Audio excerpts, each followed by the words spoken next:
السلام علیکم ناظرین، مزاحیہ مضمون پیش ہے غازی آباد میں تاج محل۔ بچے جب ہوش سنبھالتے ہیں اور انہیں تاریخ کا مضمون پڑھایا جاتا ہے تو انہیں یاد دلایا جاتا ہے کہ تاج محل آگرہ میں واقع ہے، اور آگرہ اتر پردیش کا ایک ضلع ہے۔ شمالی ہند کے ایک دیہاتی اسکول میں ایک ٹیچر بچوں کو تاریخ کا سبق پڑھا رہی تھی اور انہیں کہا کہ بولو بچوں، تاج محل غازی آباد میں واقع ہے۔ بچے یوٹیوب کے دور کے تھے۔ ایک طالب علم نے کھڑے ہو کر ہمت سے کہا کہ میڈم، آپ غلط کہہ رہی ہیں، تاج محل تو آگرہ میں ہے۔ ٹیچر نے اپنے ہاتھ میں موجود ڈنڈے سے بچے کو ڈرایا اور کہا کہ تم ہمیں سبق سکھاتے ہو، چپ چاپ بیٹھے رہو، تاج محل غازی آباد میں واقع ہے۔ اسکول کے طالب علم بڑے ہوشیار تھے۔ جب چھٹی ہوئی اور وہ گھروں کو گئے تو سب نے اپنے والدین سے کہا کہ ہماری سماجی علم کی ٹیچر ہمیں غلط سبق پڑھا رہی ہے اور کہتی ہیں کہ تاج محل غازی آباد میں واقع ہے۔ بچوں کی تعلیم کی کبھی فکر نہ کرنے والے کچھ والدین غصے میں آ گئے اور دوسرے دن سب اسکول کے ہیڈ ماسٹر کے پاس پہنچ گئے اور کہا کہ فلاں سماجی علم کی ٹیچر بچوں کو غلط سبق پڑھا رہی ہے اور وہ کہتی ہے کہ تاج محل غازی آباد میں واقع ہے، جبکہ ہیڈ ماسٹر جی، آپ اور ہم سب اچھی طرح جانتے ہیں کہ تاج محل تو آگرہ میں واقع ہے۔ ہم نہیں چاہتے کہ اس طرح کی غلط تعلیم ہمارے بچوں کو ملے۔ آپ کارروائی کیجیے اور اس ٹیچر کو اسکول سے نکال دیجیے۔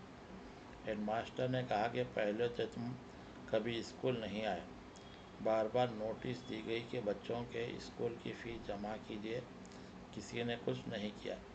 مجھے اسکول چلانے کے لیے فیس کی رقم چاہیے۔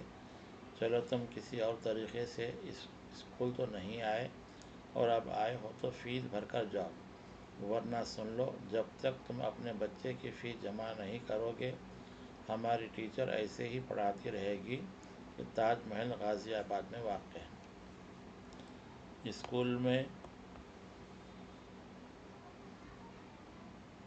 اسکول فیس کے لیے تاج محل کو غازی آباد میں پہنچانے والے ایسے اور بھی انتظامیہ ہیں، خاص طور سے خانگی اسکولوں کی انتظامیہ، جن کی فیس کی وصولی کی امیدیں اس وقت جاگ جاتی ہیں جب امتحان کے دن آتے ہیں۔ بچوں کے ہال ٹکٹ رکا لیے جاتے ہیں اور بیچارے ماں باپ کسی طرح قرض لے کر اسکول میں اپنے بچے کی فیس بھرنے کا مشکل ترین فریضہ انجام دیتے ہیں۔ والدین کرونا کے دوران خوش تھے کہ ان کے بچے بغیر فیس دیے SSC اور انٹر کے امتحان کرونا کی بدولت کامیاب کر چکے ہیں، جبکہ اسکول انتظامیہ کرونا کی وبا کے خاتمے کی دعا کرتے کرتے کنگال ہو گئے۔ غازی آباد میں تاج محل سے یاد آیا کہ ہمارے مدارس میں تعلیم کے بھی نرالے انداز ہیں۔ دیہاتی اسکول میں ایک ٹیچر کو انگریزی پڑھانا تھا اور اسے خیر سے انگریزی کے بنیادی الفاظ کا تلفظ بھی نہیں آتا تھا۔ کمرے جماعت میں کوئی نہ کوئی شریر طالب علم رہتا ہے۔ ایک شریر طالب علم کو سزا دلانے کے لیے اس کے کان پکڑ کر ٹیچر اسے ہیڈ ماسٹر کے کمرے میں لے گئی اور کہا کہ ہیڈ ماسٹر صاحب، اس بچے نے میری ناک میں دم کر دیا ہے، یہ بہت شرارتیں کرتا ہے، اس کا ناٹورے خراب ہے، اسے فوراً TC دے کر اسکول سے نکال دیجیے۔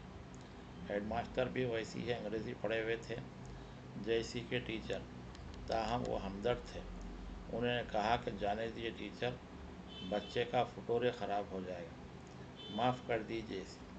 آپ جان گئے ہوں گے کہ نٹورے اور فٹورے سے کیا مراد ہے۔ جی ہاں، نیچر اور فیوچر۔ تعلیمی اداروں میں طالب علموں کی بھی کئی قسمیں ہوتی ہیں۔ ہمیں ایک غیر معمولی، ہوشیار یا یوں سمجھیے کامچور قسم کے طالب علم سے سابقہ پڑا۔ ایک دفعہ ہم نے کمرے جماعت میں موجود سہیل سے پوچھا، سہیل بتاؤ تو صحیح، گاؤں میں پوسٹ آفس کہاں ہے؟ سہیل نے کہا، مجھے نہیں معلوم سر، جبکہ سہیل کے دوستوں نے اشارہ کیا کہ سر، سہیل روزانہ پوسٹ آفس کے سامنے سے آتے ہیں، وہ جھوٹ بول رہے ہیں۔ میں نے پھر دریافت کیا کہ سہیل، چھوٹا سا گاؤں ہے جس میں ایک ہی پوسٹ آفس ہوتا ہے، پھر تم جھوٹ کیوں بول رہے تھے؟ سہیل نے معصومیت سے کہا، سر مجھے پوسٹ آفس کہاں ہے معلوم ہے۔ میں نے اس لیے نہیں معلوم کہا کہ اگر معلوم ہے کہہ دوں تو آپ مجھے خط دیں گے کہ جاؤ پوسٹ کراؤ، اور میں اس کام سے بچنا چاہتا تھا، اس لیے نہیں معلوم کہہ دیا۔ طالب علموں کی شرارتیں بھی عجیب ہوتی ہیں۔ ایک مرتبہ کمرے جماعت میں ٹیچر نے ایک لفظ کے معنی دریافت کیے اور رشید سے کہا، بتاؤ رشید، اس لفظ کے معنی کیا ہے؟ رشید کھڑے ہو کر کہنے لگا، میں نہیں بتاؤں گا، مجھے معلوم ہے۔ ٹیچر نے پوچھا، معلوم ہے تو بتاتے کیوں نہیں؟ رشید نے کہا، میں نے بتا دیا تو آپ کو دوسروں کو معلوم ہو جائے گا، میں کیوں مفت میں بتاؤں؟ اس طرح کے شاگرد ایک ڈھونڈو ہزار ملتے ہیں۔ پرانی بات ہے کہ ایک گاؤں کے اسکول میں امجد اور شاہد پڑھایا کرتے تھے۔ ایک دن دونوں تاخیر سے اسکول پہنچے۔ ٹیچر نے امجد سے پوچھا، تم اسکول دیر سے کیوں آئے ہو؟ امجد نے کہا کہ راستے میں میرا ایک روپیہ کھو گیا تھا، اسے ڈھونڈنے میں دیر ہو گئی تھی۔ ٹیچر نے شاہد سے پوچھا، تم کیوں دیر سے آئے ہو؟ تو شاہد نے کہا کہ امجد کا روپیہ جہاں گرا تھا میں اس روپیے پر پیر رکھ کر ٹھہر گیا تھا کہ کب امجد آگے بڑھے اور میں اس کا روپیہ اٹھا لوں۔ جب بھی گاؤں میں کوئی بوڑھا مرتا ہے تو بچے بہانہ کرتے ہیں کہ دادا کا انتقال ہوگا۔ ایک دفعہ وہی امجد شاہد سڑک پر سے جا رہے تھے، سامنے سے دو بوڑھے آ رہے تھے۔ امجد نے کہا کہ دیکھو سامنے دو اور چھٹیاں آ رہی ہیں۔ نئے زمانے میں اسکول بنک مارنا، لاسٹ بینچر اور پتہ نہیں کیسی کیسی تعلیمی اصطلاحات وجود میں آ چکی ہیں۔ اسکول اساتذہ کو ہمیشہ ڈر لگا رہتا ہے کہ کمرے جماعت میں طلباء کی جانب سے ان کی سبکی نہ ہو، کیونکہ آج کا طالب علم انٹرنیٹ اور یوٹیوب سے پتہ نہیں کیا کیا سیکھ کر آ جاتا ہے کہ اب کسی ٹیچر کی ہمت نہیں ہوتی کہ تاج محل کو غازی آباد میں بتا سکے۔